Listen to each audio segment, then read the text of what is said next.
नमस्कार मित्रों, मैं आचार्य शिव पांडे अपने YouTube चैनल सेवानेत्र के माध्यम से आप सबके सामने प्रस्तुत हुआ हूँ। एक बहुत ही आवश्यक जानकारी आप सभी के बीच रखना चाहता हूँ। 2026 में जो ग्रहण पड़ रहे हैं, तो आरंभ में जो पड़ने वाले ग्रहण हैं उनके बारे में कुछ जानकारी देना चाह रहा हूँ आपको, ताकि ग्रहण से प्रभावित जो लोग होते हैं, खासतौर से जो गर्भवती महिलाएं होती हैं, वो सावधानी रख सकें। क्योंकि हमारे यहाँ ऋषियों ने, हमारे बुजुर्गों ने जो भी हमें समझाया है, जानकारी दी है, उस अनुसार उन नियमों का पालन अवश्य करना चाहिए। कंकण सूर्य ग्रहण 17 फरवरी 2026 को अमावस का दिन है, उस दिन पड़ रहा है। और ये ग्रहण 3:26 से लेकर के और 7:57 तक रहेगा। हालांकि ये भारत में दृश्यमान नहीं है, इसलिए इसका सूतक काल नहीं माना जाएगा। पर चूंकि फिर भी कोई भी बड़ा ग्रह अगर प्रभावित होता है, तो उससे होने वाली जो किरणें पड़ती हैं जो वायुमंडल में, क्योंकि सभी ग्रहों का राजा है, अगर वो प्रभावित होता है तो उसकी रश्मियाँ ज़रूर पृथ्वी पर पड़ती हैं। जहाँ जहाँ पड़ती है वहाँ तो उसके परिणाम अधिक होते ही हैं, लेकिन जहाँ नहीं भी पड़ रही वहाँ भी खास तौर से गर्भवती महिलाओं को ज़रूर इसको गंभीरता से लेना चाहिए। और जो भी नियम होते हैं इससे बचने के, मैं आगे चर्चा करूँगा, उसमें ज़रूर उसको सावधानी रखनी चाहिए। वो दृश्यमान नहीं है भारत में, तो उसका सूतक काल नहीं माना जाएगा। लेकिन जो मैंने समय बताया है कि 3:26 से और 7:57 तक, उस समय ज़रूर गर्भवती महिलाओं को पापड़ सेकना, काटना, सिलना बुलना, ये सब काम नहीं करने चाहिए, बल्कि भगवान का स्मरण करें, जप करें, अच्छी अच्छी बातें मन में विचार करें, सोचें, ताकि जो होने वाला, जो उनका गर्भ में पल रहा संतान है, वो भी उन्नत हो, धार्मिक हो और अच्छे गुणों से संपन्न हो। दूसरा जो ग्रहण पड़ रहा है हमारा, वो 3 मार्च 2026 को पड़ रहा है, मंगलवार के दिन। और उस दिन पूर्णिमा है, होली का भी समय है। और भारत के किसी भी क्षेत्र में इस खगास चंद्र ग्रहण का जो प्रारंभ है, खगास प्रारंभ है, ग्रहण मध्य है, ये नहीं देखा जा सकेगा, क्योंकि ये पहले ही आरंभ हो जाएगा और यहाँ चंद्र बाद में उत्पन्न होता है, उदय होता है। तो इस प्रकार से इसका जो ग्रहण स्पर्श है वो 3:20 पर होगा। और खगास प्रारंभ यानी जब उसको ग्रसित करता है, ग्रहण जब ग्रसित होता है तो 4:34 से आरंभ हो जाएगा। ग्रहण का मध्य जो है 5:04 तक होगा और खगास समाप्त होगा 5:33 पर। जबकि जो ग्रहण पूर्णतः जो समाप्त, जिसको हम मोक्ष कहेंगे, वो 6:47 पर होगा। कुल मिला के जो उसका पर्व काल है 3 घंटे 27 मिनट के लगभग है।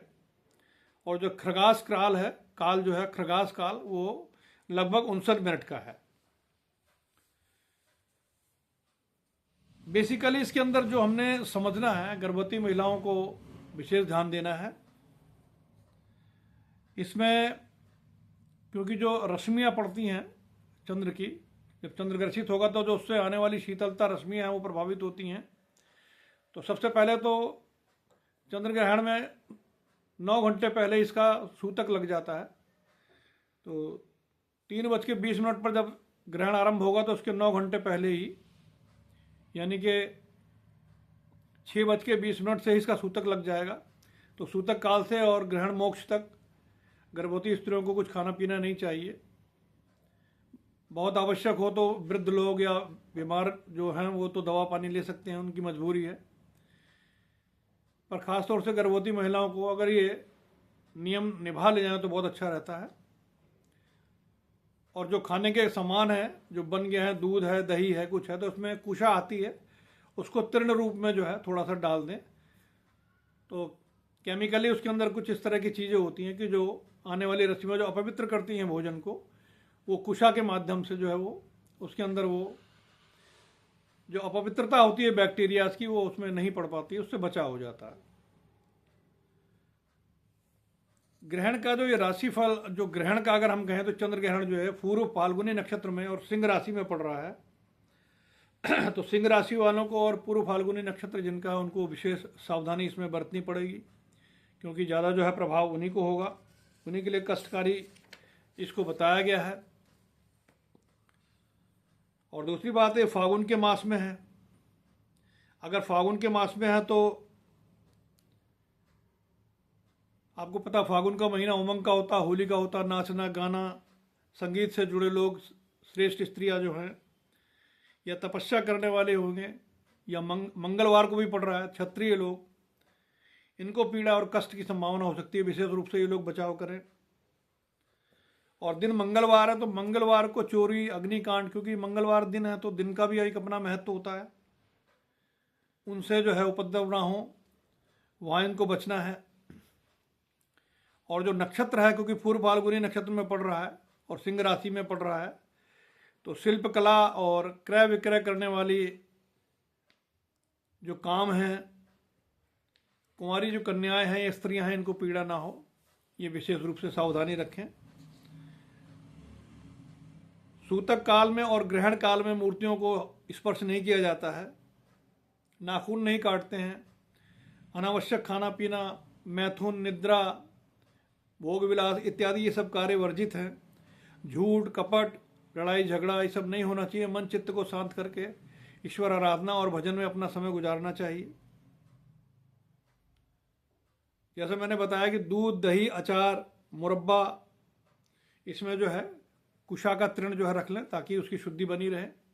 और जो गर्भवती स्त्रियां हैं वो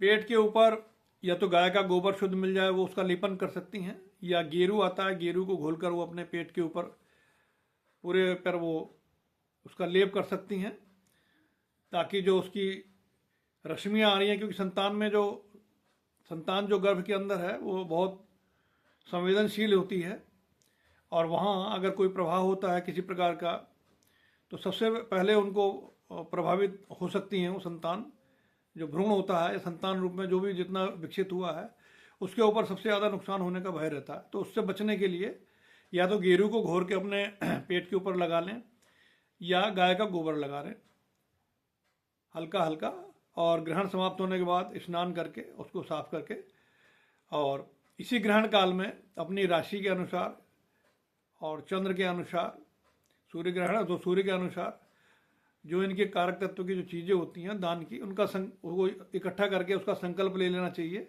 और अगले दिन उनका दान करना चाहिए।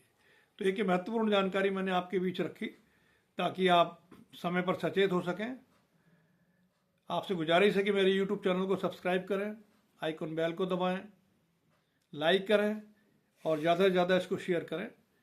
फिर आगे आपको इसी प्रकार की कोई अच्छी अच्छी जानकारी जो होगी मैं आपको देता रहूँगा। नमस्कार।